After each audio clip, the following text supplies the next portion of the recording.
Aqui está o desafio número 2, que diz o seguinte. Em uma sala de aula, a professora colocou a representação de uma fração na lousa, para que seus alunos observassem. Veja abaixo o que ela desenhou. Então, nós temos aqui um quadrado repartido em 16 quadradinhos menores. E desses 16 quadradinhos, temos 8 quadradinhos pintados.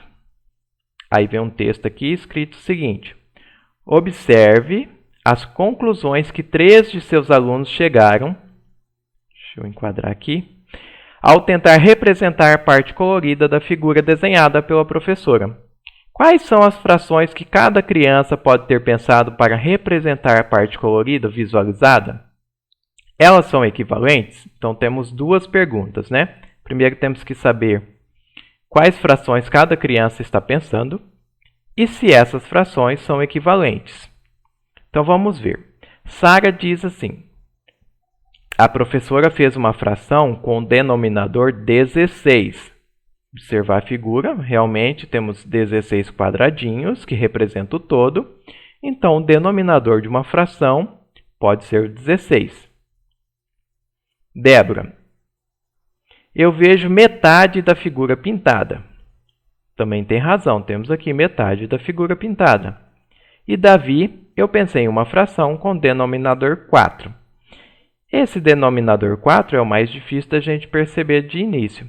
Mas nós vamos resolver agora e eu vou mostrar que ele também tem razão. E podemos pensar essa fração aqui com o denominador 4. Vamos à primeira, que é a Sara. Sara pensou que o denominador é 16. Então, esse total, que é o todo, pegando aqui, são 16. Então, Sara pensou, se o denominador é 16, para mim montar uma fração, eu preciso marcar o todo, que é 16, e marcar a parte que foi tomada do todo, que são 8 partes. Então, a fração que Sara pensou seria esta daqui, 8 sobre 16 avos. Denominador 16 e 8 a parte tomada dessa fração. Vamos ver o que Débora analisou. Débora pensou, eu vejo metade da figura pintada. Bom, então se ela está falando em metade, ela pensou em uma fração que tem como denominador o número 2, que representa meio. Então ela pensou o seguinte, esta metade está pintada e está sobrando essa outra metade sem pintar. Então tem duas partes, esta uma parte e esta pintada a outra. Então a fração que Débora pode ter pensado é a fração 1 sobre 2, ou seja, de um total de duas partes, que ela dividiu, agrupou esses 8 quadradinhos em uma parte e esses 8 quadradinhos em outra. Então, duas partes. E pegou uma parte dessas duas, que é a parte colorida. Então, 1 sobre 2, que representa a fração 1 meio.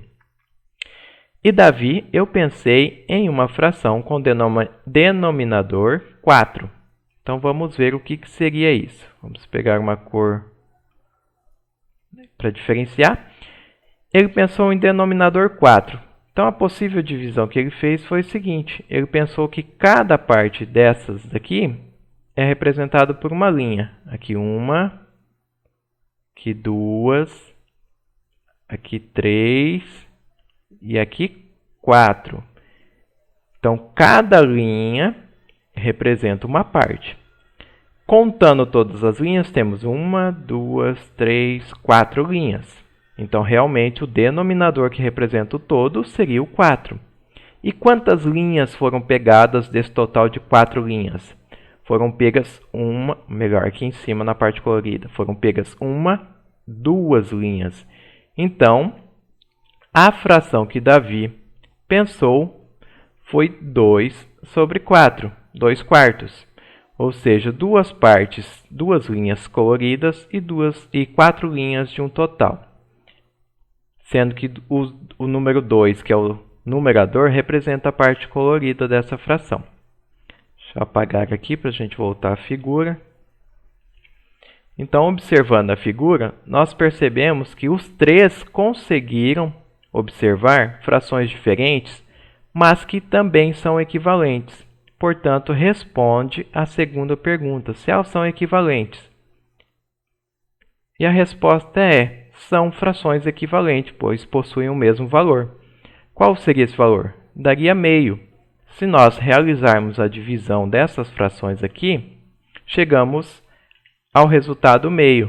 Vou mostrar para vocês. 8 dividido por 16, que é a primeira fração, 0,5 resultado. A segunda fração, vamos ver qual é? 1 dividido por 2, também é meio. E a última, 2 dividido por 4. 2 dividido por 4 igual a meio. Então, são frações equivalentes. Sempre que o nosso numerador é metade do denominador, o resultado é meio. E aí a gente consegue observar que é uma fração equivalente, pois todas elas possuem o seu denominador valendo o dobro do numerador. Bom, é isso, pessoal. O exercício dessa semana eram esses dois. Espero que tenha sanado as dúvidas de vocês e que vocês fiquem craque para resolver exercícios de frações e diferenciar frações equivalentes de não equivalentes.